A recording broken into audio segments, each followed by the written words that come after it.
Hello. Welcome to Kindly Neurodivergent with Kay. This show is to spend quality time with each other, kindly discussing the similarities and wide range of differences we experience.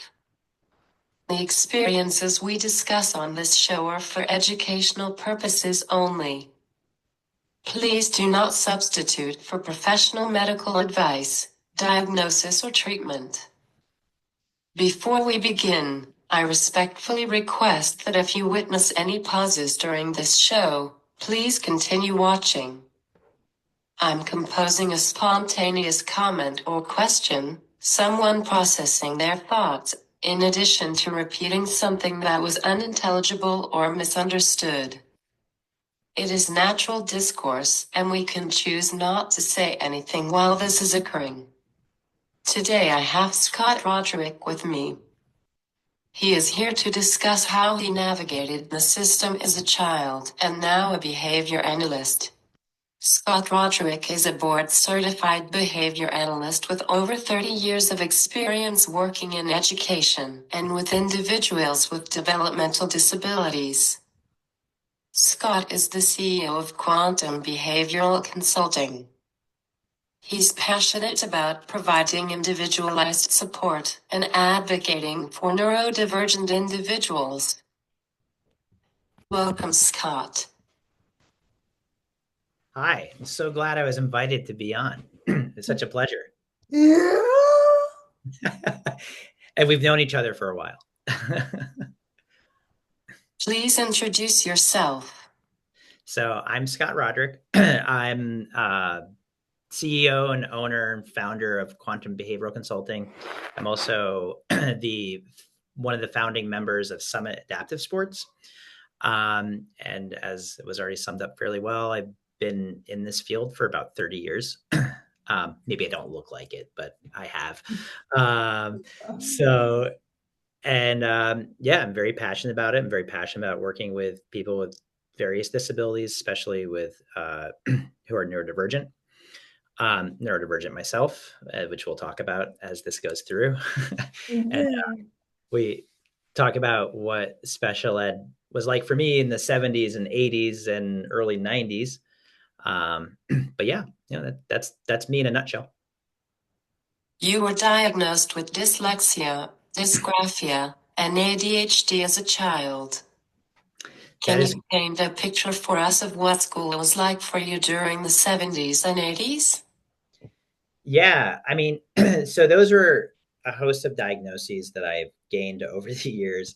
And so when I was young, so I was identified around 3 as having a developmental delay. So it's hard. My parents aren't around anymore. I can't really ask them. And it's hard because I don't really remember that much about it. But for whatever reason, I was identified at a pretty young age. My brother was already identified as, being dyslexic. So I think that probably had something to do with it. I know I had speech delays and a lot of my developmental milestones were pretty delayed for my age. So I had that first. And then as time went on, I picked up other diagnoses like dyslexia, dysgraphia, ADHD. Honestly, probably now what affects me the most is my ADHD, but we can talk about that a bit later. So what was school like in the 70s and the 80s? Hard to remember the 70s because I was pretty young. I was about 5 or 6 in 1979. The 80s I remember very well because that's most of my schooling, and the early 90s as well. It was hard. It was challenging, very different than it is now. People weren't particularly understanding of neurodivergent individuals or individuals with disabilities in general. So yeah, it was hard. It was tough. We can talk more about what was tough about that.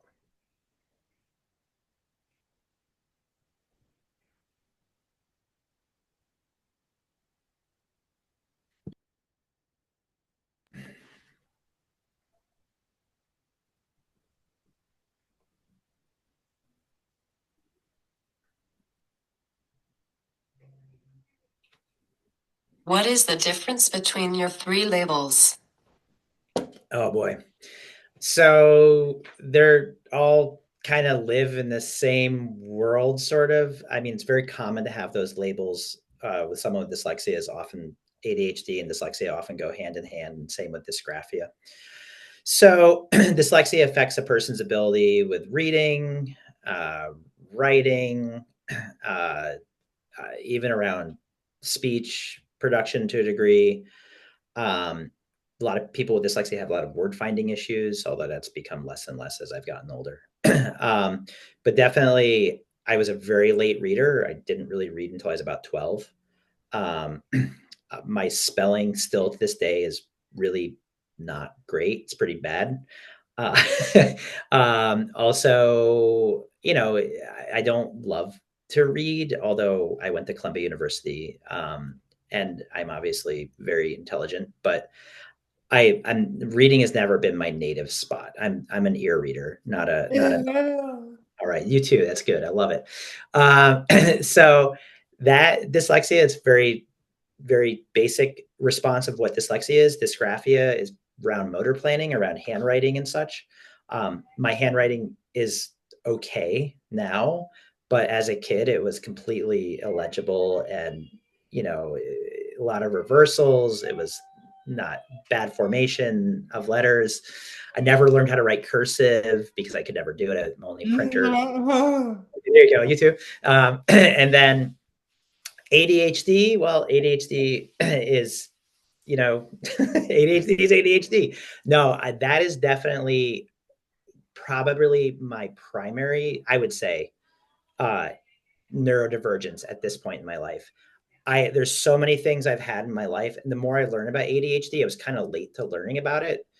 A lot of it has to do with like TikTok reels and such. Like I hate to say it's not a great place to get information, but there's a lot I've learned about myself through there. Like, oh wow, I didn't realize I was stimming all the time. Like I didn't realize hair plucking, which I do a lot.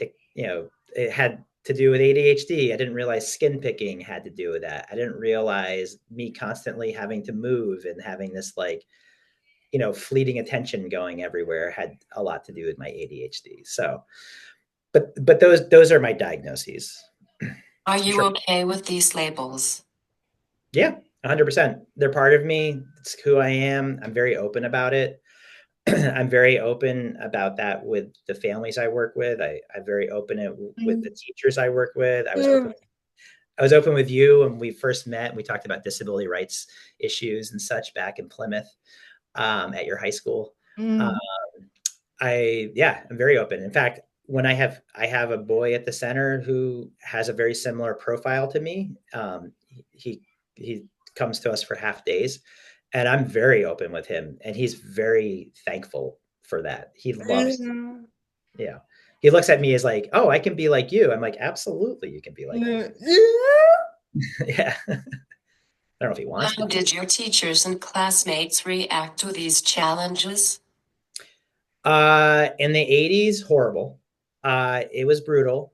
Honestly, there was like a lot of bullying from kids, a lot of bullying from teachers.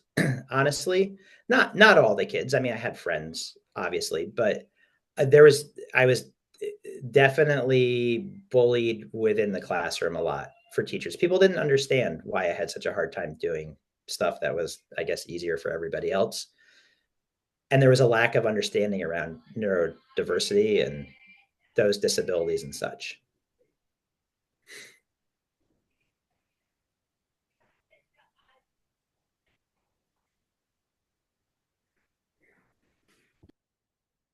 Why do you think?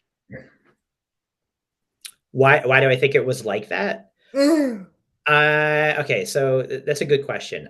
I just think there was a lack of understanding. I mean, let's be honest, like these a lot of what I'm presenting is kind of like they're constructs in a way. Like they're not, they're a set of behaviors or a set of deficit. I hate deficits. I don't like using that word, but you know what I mean. There's a host of things that certain people who have dyslexia or certain people who have ADHD have. So I think in the 70s, I don't want to say it was totally new, but it was kind of new. And the whole 504 and the IDEA, that was pretty new back then. So there wasn't Characteristics. characteristics. Yes, exactly. That's a better word. Thank you. There, special education and the 504 movement and the Individuals with Disabilities Education Act, that was all new. That was like this late 60s, maybe early 70s. I can't remember my dates very well. That's part of I don't remember stuff like that. But by the time I was around, it only been around for in school, it only been around for a few years. So I think the knowledge around it and, it was looked at more of a deficit than something to be proud of or a strength or, something that was just a part of you. It's just like, hey, it's just part of me. Like, that's how I am. I think that's really why it was different. What kind of support or resources, if any, did you receive? Okay, so a lot. So when I was young, I was in a special education type preschool like inclusion setting. Actually, found a picture of it. I can share it with you later. Um, where like I said, I don't remember that very well, but it was kind of like a half the kids had identified disabilities and the other half were like did not. So I got a lot of support there, but I don't remember that very well. Um, in elementary school, I had speech therapy, resource room, kind of pull out. Mm. I pretty much lived in the resource room. I had an awesome resource room teacher. She was amazing. So Miss Piazza, I don't know what happened to Miss Piazza. I'd love to find her. Yeah. She's like one of those teachers. She's awesome. So the resource room, because I hated being in the classroom so much because the kids were pretty mean, honestly, and the teachers weren't particularly any better. I would basically spend most of my time in the resource room with Miss Piazza. So I got that counseling. I mean, you name it. But I was pretty much I self-contained myself, if that makes sense. Like I pulled myself out of the setting. And Did you mind? can you say that again? Did you mind? Oh, no, I loved it. I preferred it. It was a safe space to be Mm. where I didn't feel particularly safe or comfortable in the general ed setting. No, I much preferred it.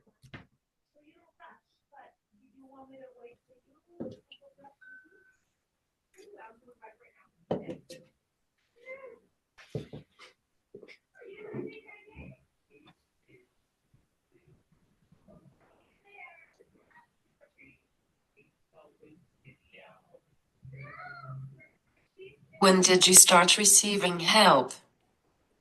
When I was 3, I started receiving help, and then I that increased. I want to say when I was about 7. So from when I was about 7 all the way into high school, I was pretty much in special ed most of my time.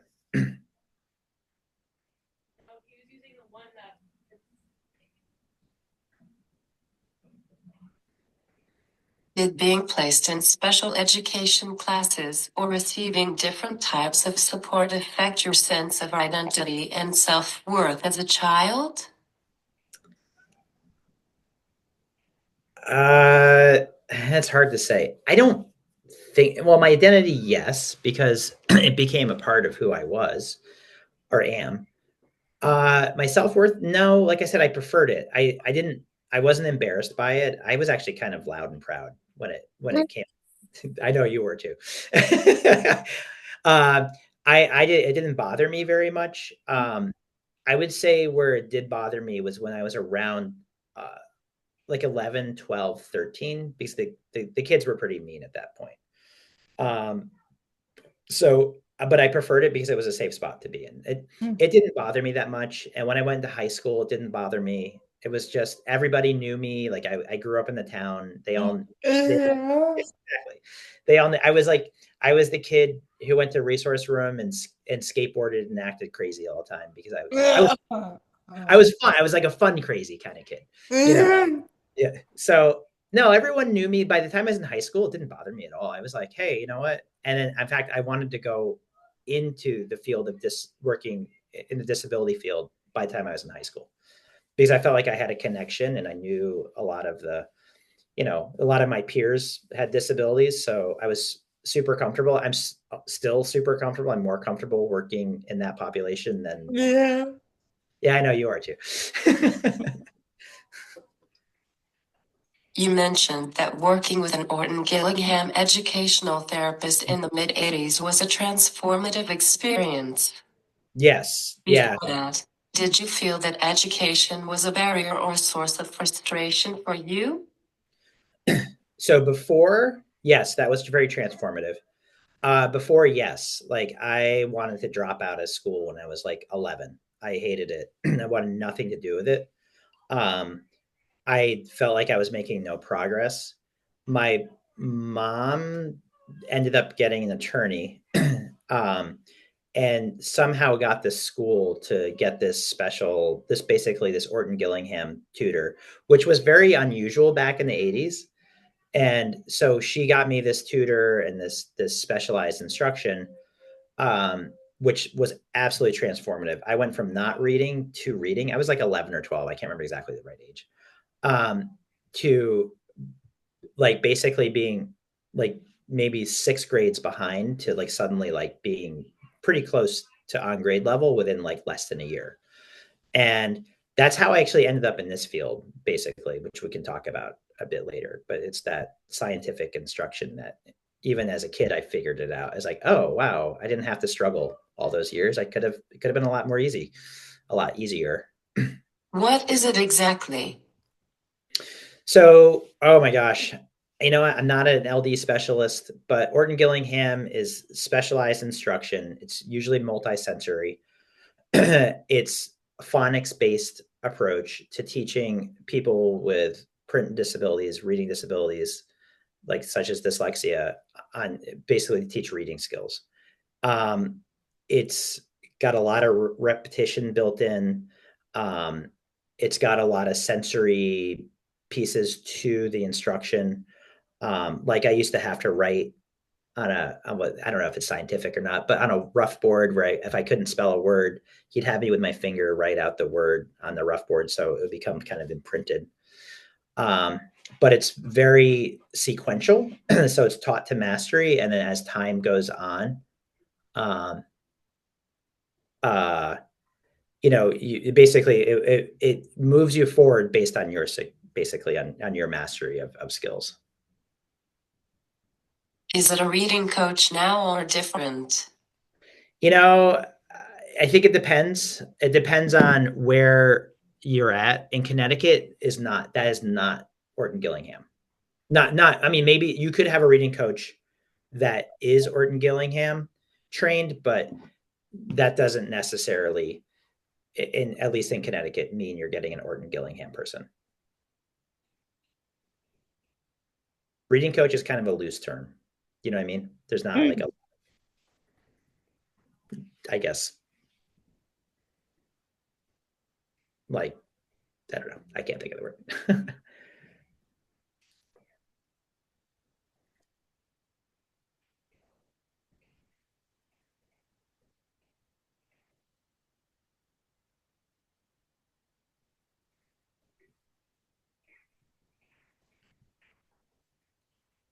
Do you work with those people now as a professional?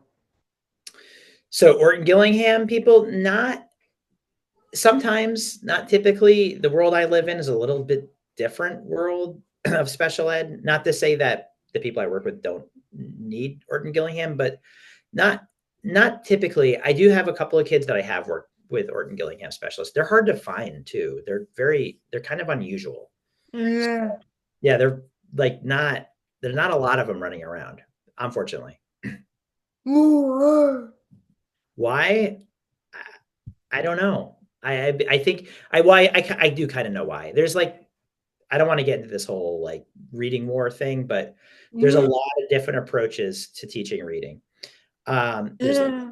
whole language, all these Mhm. different approaches. That doesn't work with someone with dyslexia. So unfortunately, in the United States, or at least in Connecticut where we are, it it's definitely more on the whole language approach, not structured literacy or Orton Gillingham.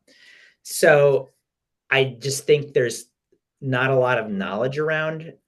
I feel like there was more knowledge around it in the 80s than there is now. I feel like it's kind of been a little bit pushed down because, this Dr. Calkins out of Columbia Teachers College, who does the, oh my God, I can't remember the name of it. The Columbia Teachers Writers Workshop and Readers Workshop. That's not based on Orton Gillingham. It's not actually based on this science of teaching reading, although they are saying now, I guess they've incorporated it into their curriculum, but traditionally it hasn't been. So yeah, so that's probably why there's not a lot of people running around doing it. So I don't know if that answers your question or not. Does this change your approach to learning? Oh, absolutely.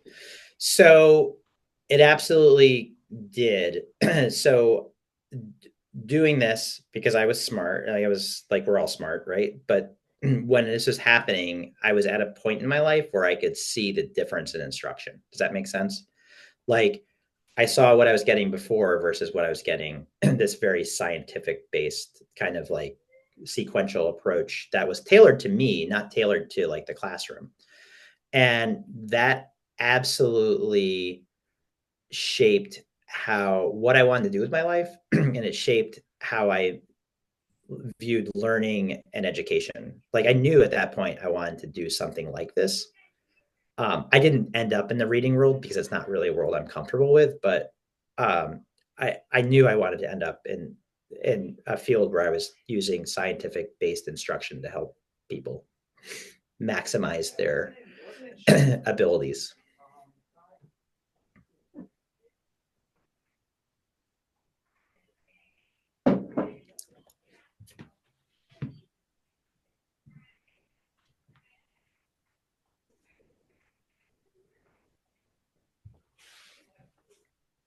How's it different than speech language pathology?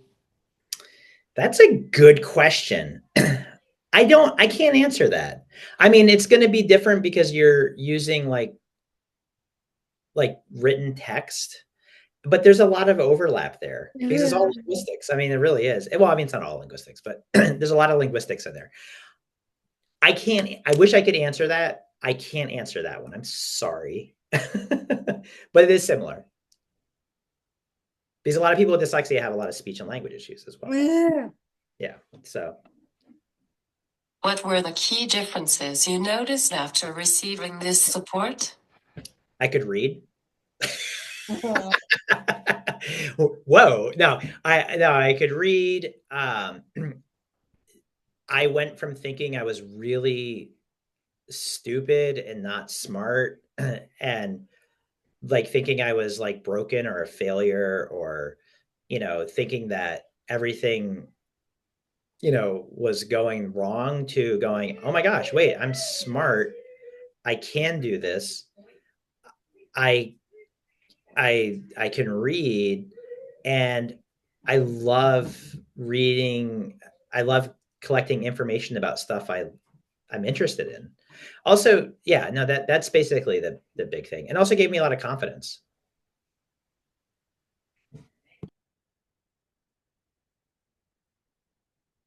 How long and often did you have it? So, yep. So what I did, if part of my 5th grade year, my 6th grade year, my 7th and 8th grade year, I would do half day at school pretty much.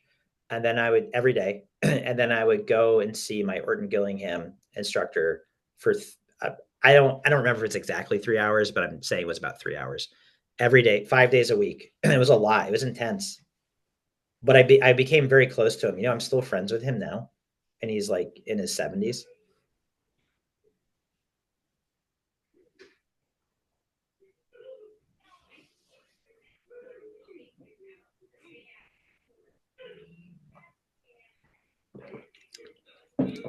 Was it private or outsourced?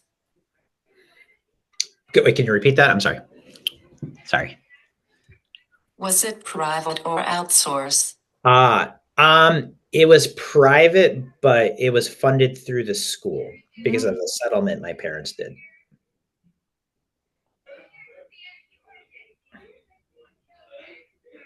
What motivated you to pursue a master's degree in behavior disorders and special education at Columbia University's Teachers College? That's a good question. All right. So I went to college. My undergrad was, I studied anthropology, which had nothing to do with education. And when I did anthropology, I actually focused in on disability culture because that was something I was comfortable with.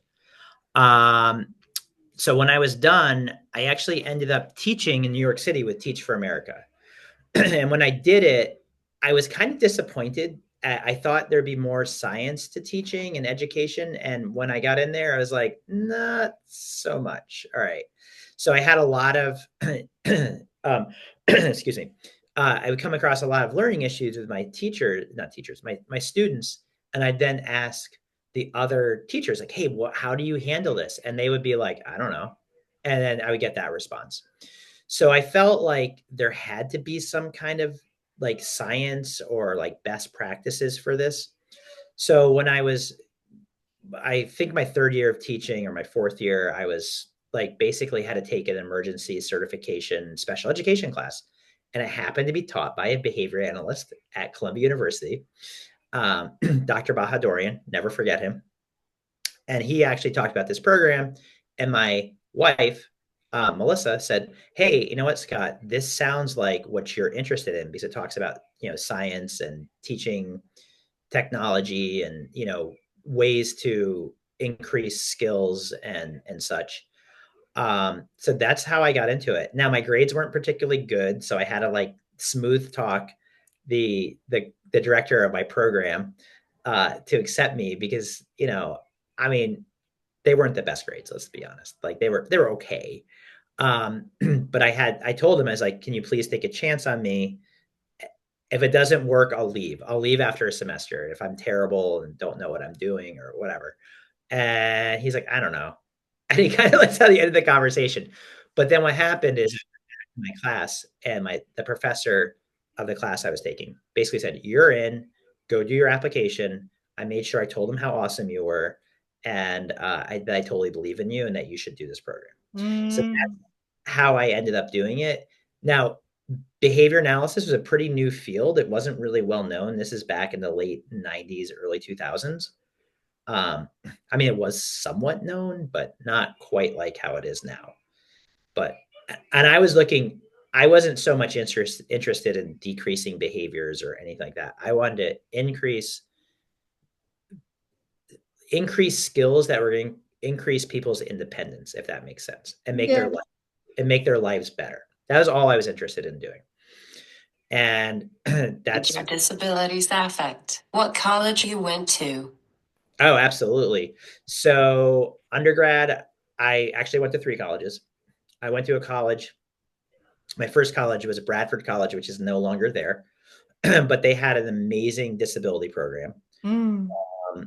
Awesome. My first year was there. I learned a lot about myself and about how I learned and how best to learn. And then I did transfer to the University of Delaware, which I hated, and then went to the University of Montana, where I had another awesome disability program. I even wrote for their newsletter, and I also founded a human rights group which focused in on disability rights. Um, then at Columbia Teachers College, they had an amazing disability program, like one of the best. Like I was like, whoa. And the technology had changed. So back when I was in college and high school, like it was called Recording for the Blind and Dyslexic. It was this big clunky tape player. It was like the size of a suitcase. So that was all gone. So now it was all digital. I can't say the word. Digitalized. I can't say the word. And so I'd ask for something. I'd be like, hey, I would go to the disability services. I need these journals, this stuff, these pages, whatever I needed. I need those scanned. And I'd literally come back the next day and they'd hand me an MP3 player, like a small, like kind of like iPhone. And it would have all of the stuff scanned so I could listen to it. Because I wasn't going to read 700 pages and like Yeah, no, it wasn't going to happen. So that the disability services were 100% imperative for me to go to that school. If it didn't have a good program, I couldn't have done it, to be honest. What challenges did you face during your graduate studies, and how did your personal experiences as a student shape your approach to learning? Yep.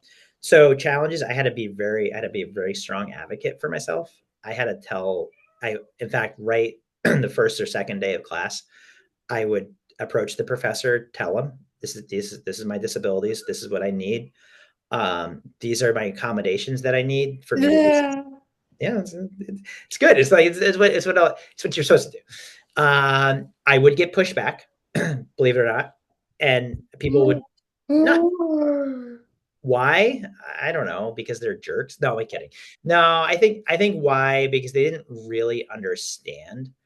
Um, but not but once they got to know me, they never questioned it. It was like it was good. I went forward.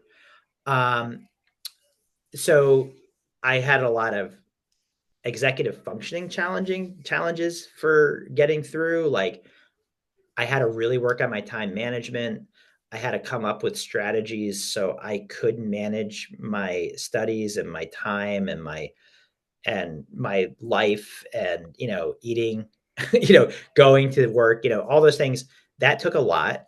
And what took like some of my peers like an hour would often take me like 3 or 4 hours. Yeah. Yeah, I know. It's so I was constantly working. Like that was what I felt like in grad school. Like I was like I didn't get weekends off. I was like literally always doing stuff just so I could keep up.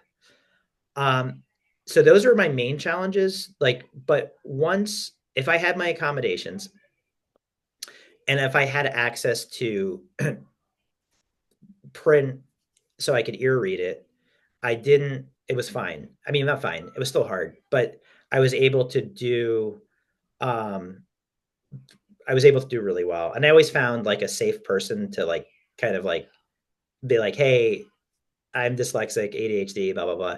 Can you help me? Can I take copies of your notes?" So I find like the smart, safe person in the room, and like basically get notes from them, or I'd have them read stuff to me, or whatever. So, and it was different now. Technology is better. Like you can scan stuff now and listen to it, like just from your phone. But that wasn't there when I was in graduate school. You're a board-certified behavior analyst and licensed in both Connecticut and Massachusetts. What does being a BCBA mean, and how does it guide your approach to behavior analysis? So, yeah, so being a BCBA, like really, I look at it's just really good teaching. That's how I hate to say it. That's how I look at things. I think it's a great technology for teaching skills, you know, increasing independence. You can be neurodivergent affirming as well as doing that. It's just really about how you approach it and how you approach the clients you're working with. Um, but yeah, no, definitely. Um, I think, you know, sorry, just my whole experience as a guide, my practice. I try to be as respectful and um, inclusive as possible. And here's one thing: go my dad. My dad always he was a funeral director, and he always had this. And I now that I'm older, I get it. He had the golden rule always in his office: do unto others as you want done to yourself. And I remember thinking like, oh, that's really cool. That's a good motto. And there you go. I base my life on that. I treat everybody in how I would want to be treated. And I think that's a really good way. Like never look at anyone on a different level or different plane. We're all in the same level. And try to, if I like yeah, I want to be treated with respect and dignity, and I would treat everyone that way. In fact, I was just sort of one quick anecdote. I had a hernia repair, as you know, 2 weeks ago. That's amazing. It's like the least worst surgery I've ever had in my life. But after the surgery, when I was like getting out of recovery, the nurse was nice, but I think she was a little didn't quite follow the golden rule because she was kind of like a little overbearing. She was okay, but she was, and I get very like I have a lot of I have a hard time processing information after anesthesia. I don't know what it does to me, but I have a really hard time. And I was having a hard time following directions, and she was just like rapidly shooting directions at me. And I said, and I think it probably sounded a little, maybe a little curt, maybe a little angry, but I was like, look, can I give you some advice? You need to break down step by step each direction for me, please. Like you're giving me too much information, Yeah. and you know, and I think she was a little offended by it, but it was okay. I got what I needed. I don't really care about offending people, but it was funny. I was like, I would never overwhelm. Well, I mean, just me, a person with that much verbal instruction all at once. It was just overwhelming. I don't care who you are. It was overwhelming. Plus, I was tired. Sorry. What challenges did you face while becoming certified? And how did your personal experiences prepare you for this role? Yeah, so challenges were around accommodations. You have to take a test to be a board certified behavior analyst.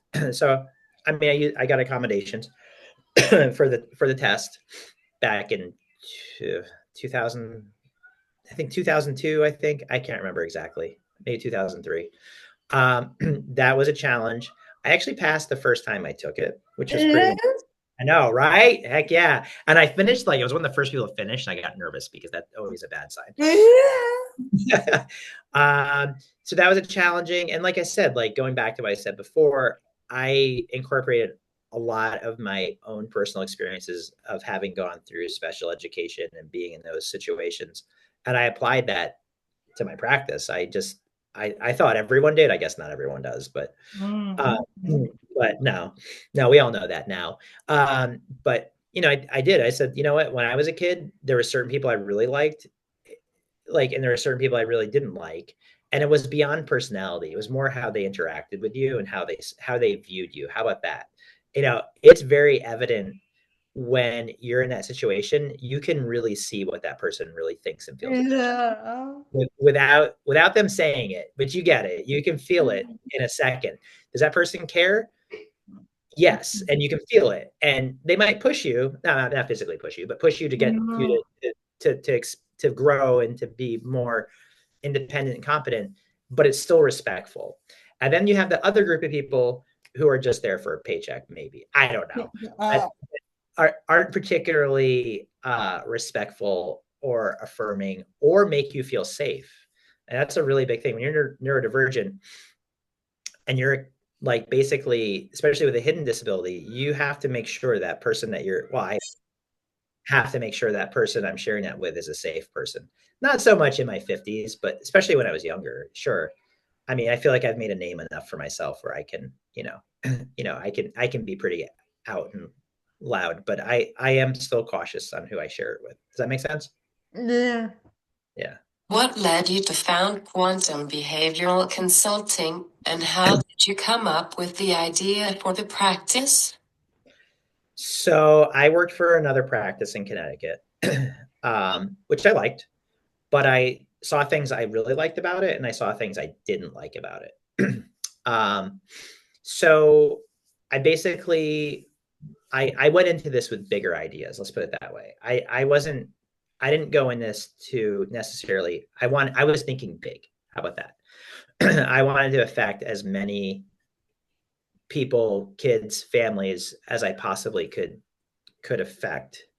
Uh, I was looking at larger scale stuff. So I learned the basics of like school consultation, and working within a consultative model in my field. And then as I got deeper into it, I was like, I really want to do this on my own and kind of take my own spin on it. Like, so what I was doing, I didn't realize this at the time because it wasn't really a word at the time for this, but in the early 2000s, I was really looking for a neurodivergent affirming like view and practice, or like a neurodivergent like way of practicing. And I didn't realize that. And it took me like almost until like just a few years ago to realize that's what I was doing. But that's really what I wanted to do. I wanted to have it, make sure it was respectful, make sure it looked at the kids' strengths. It wasn't all about compliance, which I hate. I can't stand that word. I don't ever use that word anymore. Or just about looking at problem behaviors or looking at the client or the kid as the problem. Never did I never functioned that way as a professional. And that was really my goal, was to not have a practice that did that. So I started off on my own, and now I have 50 employees. But it took me crazy, right? It took me a long time to get that way. But like, so I started off on my own, and I started picking up some people. When I met you, I think we had like maybe like 10 or 12 people with us. But now, I mean, I can here. I'm in my office right now. I'm gonna do something crazy. Are you ready for something crazy? Yeah. Yeah. All right. Here we go. So if you go out here, you might hear some of like what's going on. We're gonna do a quick flyby so you can't see faces, but like this is. Like, can you see? There we go. So this is our center in Avon, and we currently have about 10 kids here right now. We have kids from 8 in the morning to 6 at night. And I've really worked on taking, people that I really like, professionals, and shaping their practice to be more respectful. Not that they were not respectful. I don't mean it that way. Not that they weren't, but more just a respectful, inclusive practice that really looks at the kids' strengths, doesn't look at like, the kids as the problem. I never ever did that. So that was really my idea behind it. I started off in the practice, and I really wanted to go out, and I had a vision like 20 some odd years ago of what I wanted this to look like. I just didn't have a name for it. Does that make sense? Can you tell us more about the services that Quantum Behavioral Consulting offers to families, schools, Yep. and individuals with neurodivergence? Yes. So we are in Connecticut and Massachusetts. So we have clearly center-based services. We are transitioning into a school. So I'll share about that in a second. We also provide school consultations, both from a behavior analyst and both behavior analysis analyst and from behavior therapists and registered behavior therapists. So we provide one-to-one support as well. We provide in-home services for families and kids. And we also provide hybrid services. So the hybrid services are really interesting. That's what we've been doing this year. So we're having kids doing half days with us and then doing the other half day with our therapist in the school. So we have a group of kids that come to us in the morning, and then about 11 o'clock, they then transition to the school with their therapist. And it's awesome because we're able to do a lot of stuff here and like really work on some skills in like a low stim environment that's safe for them, where they can be themselves, and we're totally okay with that. And then they go to school, and then we can practice it, or whatever. They have that support throughout their day. And then next year, if all works out, we're partnering with another school district to have a very small, about 10 kids, school program, looking for like basically kids with multiple disabilities, not just autism. We do really well with kids with PTSD and trauma. So we're taking kids that fit that kind of, they might have some sort of neurodivergence, not just autism. It could be autism, ADHD, whatever. PTSD is often a common comorbid diagnosis we have with most of our kids. So we're going to be doing a school like that if all works out, which is super exciting. Because I feel like this is like all the stuff I've worked towards. It took me a long time, but I wanted to know I was doing it right. And so I go to schools all the time and I see what I like and what I don't like. And I'm trying to take everything I like and take everything I don't like, throw that out the window, but put everything I like inside here. What made you do half days? Say it again. Sorry. What made you do half days? That's a great story. That wasn't me. I'm gonna give full credit to Barbara McLean, who is a special ed director over in Canton. It was her idea. And I I'm a little impulsive being ADD. And I was like, yeah, let's do it. And then I was like, wait, what are we doing? Oh, hold on a second. And I had to like plan it out. Like I said yes to it. And then of course I was kind of panicked about it because I was like, oh my God, is this gonna work? So I had to basically build a structure around it this summer. It's new this summer as of this year. And it's been very successful, like super successful.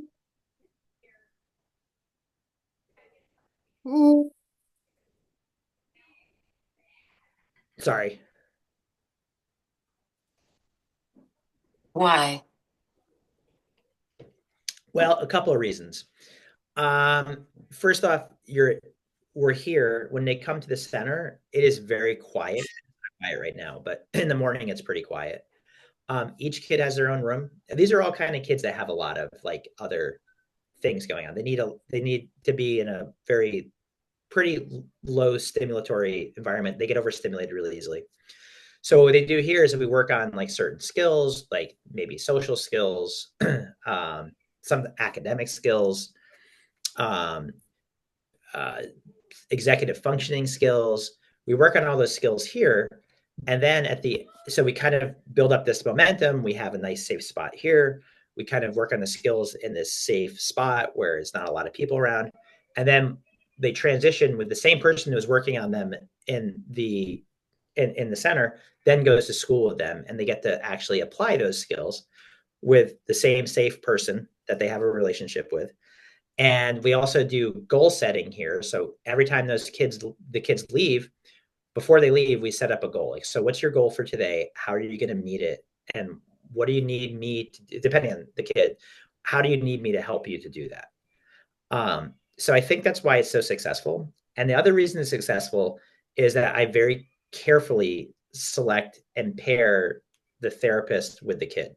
So I'm 100% about relationships. If you don't have a good relationship with somebody, you're not going to get good results. If you have a good relationship, guess what? You don't need all this extra stuff like you can use reinforcement, but you don't need all this like tons of reinforcement and tons of scaffolding to get you through because you can use that relationship to get good skill development, you want those relationships to be reinforcing going both ways.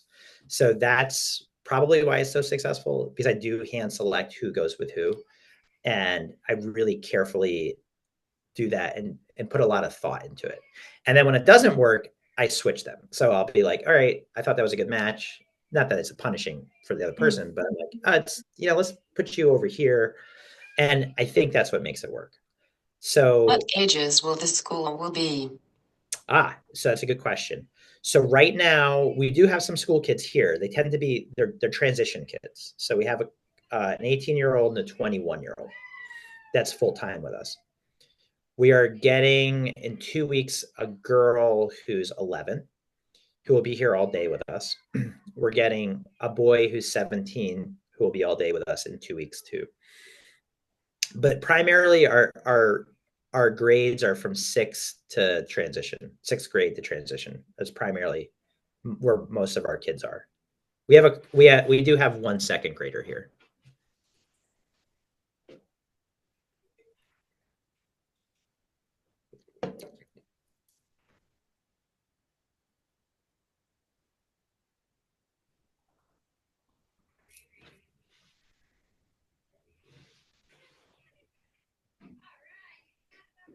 So you still believe in school? Yeah, I do. Of course. Yeah. No, I do. I feel like for some kids, well, for a majority of kids, school works fine. There are group of kids that the traditional school setting doesn't work, and we all know that's why we have outplacement settings. um, Yeah, no, and I do both. I love consulting the schools. I have a couple of kids I consult to now that the school program works incredibly well for them, and I think that's great.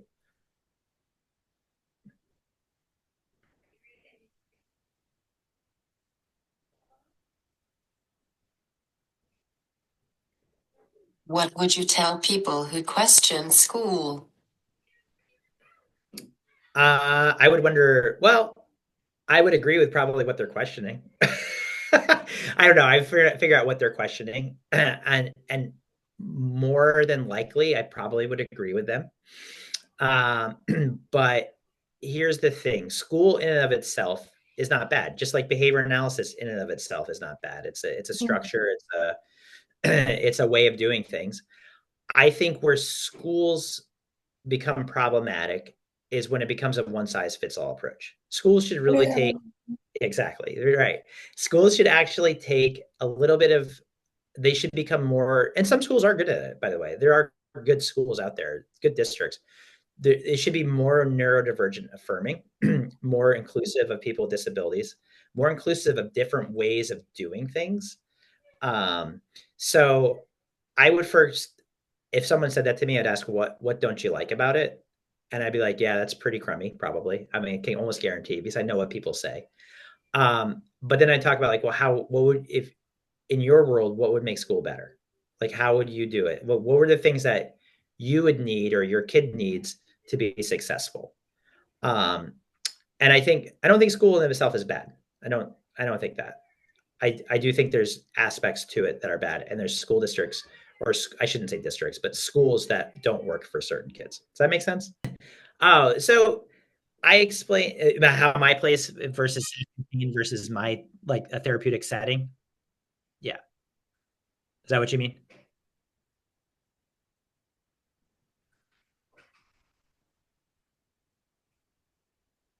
Repeat. Do you mean like if people question the self-contained setting in a school versus a therapeutic setting like here? Is that what you mean? Yeah. Okay. So I don't look at either of those as bad. I look at there's a continuum of services for people in special ed. So that continuum of services could look like the general ed setting, where the person can function fairly well without a lot of supports. There you go, um, like you, without a lot of supports and can access the curriculum, the social environment, without causing that person like a lot of distress.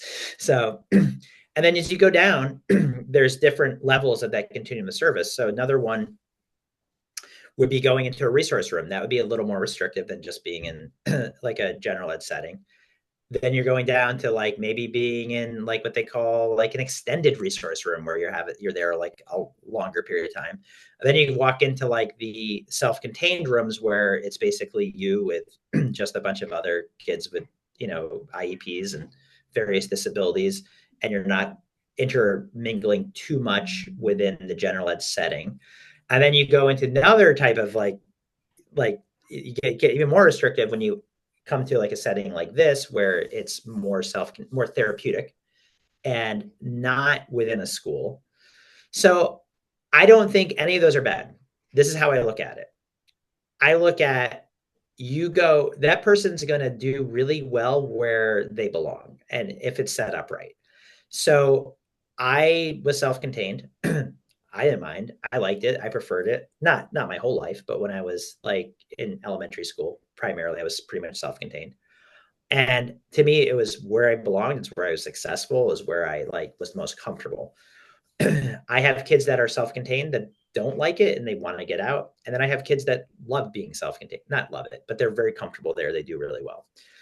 Same thing with a therapeutic setting that's away from a general school. Yeah, it's different. It is more restrictive, but what's more restrictive for say you isn't necessarily more restrictive for the other student.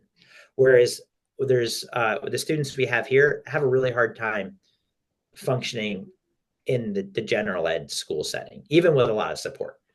So in order for them to end up here in our setting, we usually go through everything. We try to go through like all those continuum of services, or they've been kicked out of the school and put on homebound instruction. That's another one we come across a lot. And there's, because not kicked out, that's the wrong word, but like they've been put on homebound because the school can't service the kid for whatever reason. So, and the kids I have here, the kids who can often tell me like, this is the safest place I've ever been. Mm. I feel very comfortable here. I can be myself. Mm. I don't feel like I'm on edge and stressed out all the time. I have a kid that tells me this all the time. He's like, you guys are really kind to me, and I feel like I've learned more here than I did in my other school. And often what comes back, if you kind of peel back what they're saying, is they're going from that fight or flight kind of like modality of always being like on edge and always being kind of like having their nervous system always like amped up, to now they can relax and now they can access the skills. Are they going to stay here forever? Gosh, I hope not. But if they need that, that's what they need to be successful. So I look at it very differently. I don't look at it as a bad thing or like a failure. It's just what that person needs. Like everybody's different. And I don't, a highly, what would be deemed as a highly restrictive environment sometimes isn't that restrictive for that person. So we have a boy here who goes between here and, in the school. He needs so much support to get him through the day. And he often doesn't really engage in much academics or, it's basically getting him through his day is what it becomes when he's at school.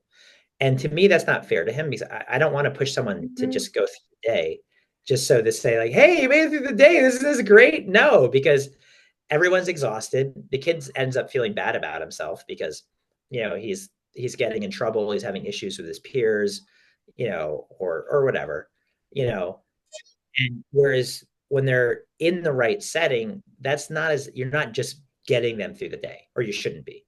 You know what I mean? You're actually like engaging learning, and you're actually engaging skill development, and you're actually learning like compensatory behaviors that will make you more independent in the long run. Do you know what I mean? I look at it that way. I don't look at it as, I know there's a segment of people in the special education disability field, that are like inclusion or die, but I'm not that kind of person. And that's just being realistic. Do you balance a neurodivergence affirming approach with the need for behavior modification and academic improvement? Yep. So a little different there too. I if I do get put on cases where they want to reduce because there's a problem. Let's just be honest. So I'll use an example of a boy I've worked with for years. He's on the spectrum. He's non-speaking. He'd be like level 3 autism. And sweet kid. I love this kid. I've worked with him for years, but he had pretty significant self-injurious behaviors. Now that's where I kind of like go, we need to not do that, because he potentially could have dislocated his retinas, or because he punched himself in the face a lot. It was hard. It wasn't good for him or anybody else.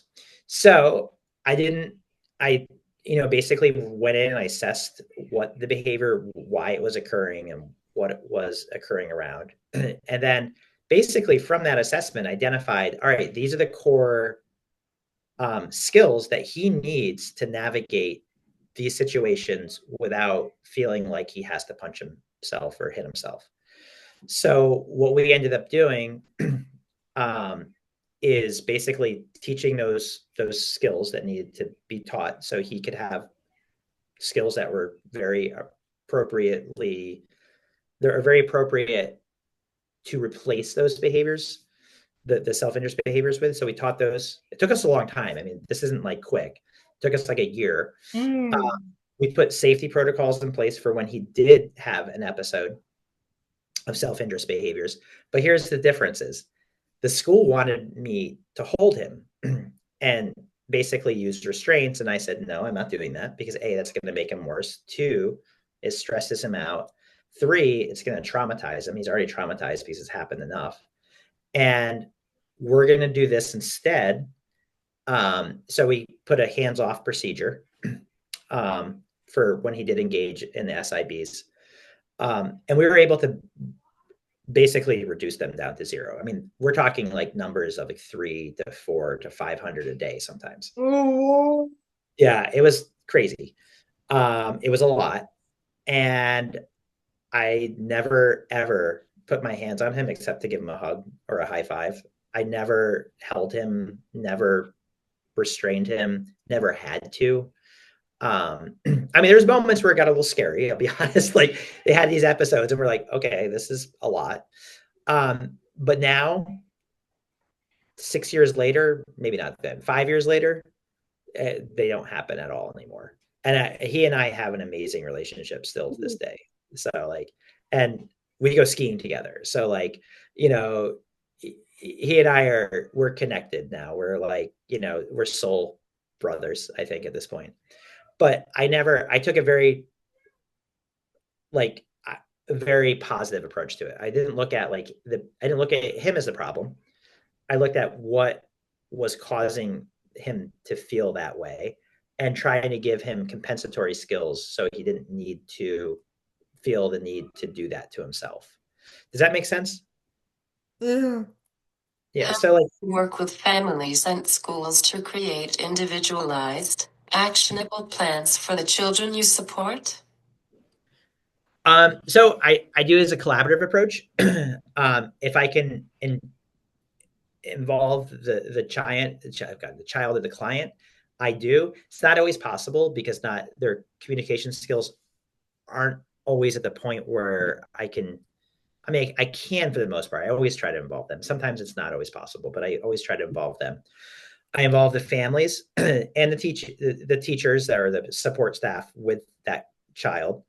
And honestly, as much as possible, I try to do a collaborative approach where if I can, I try to involve the everybody in a very collaborative approach to dealing with that behavior. Now, I'm the expert at like what kind of technology to use to teach replacements or to teach alternative behaviors, but the team and the child and the client often have a lot to add to that to what that plan is going to look like.